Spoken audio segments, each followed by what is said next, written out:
નમસ્કાર, મનોમંથન ન્યૂઝમાં આપનું સ્વાગત છે। ઘોગંબા તાલુકાના ફરોડ ગામના યુવકને દાઉદરા ગામના લોકોએ માર મારતા સારવાર દરમિયાન મોત નિપજતા ફરોડ ગામે આક્રંદ છવાયું હતું।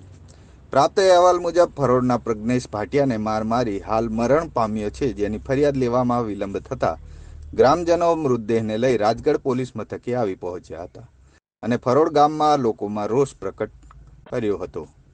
ફરોડના ગ્રામજનો મૃતદેહને લઈને પોલીસ સ્ટેશન આવી પહોંચ્યા હતા। પોલીસ દ્વારા યુવક ઉપર હુમલો કરનાર લોકો સામે હત્યાનો ગુનો નોંધવાની ખાતરી આપતા મામલો શાંત પડ્યો હતો।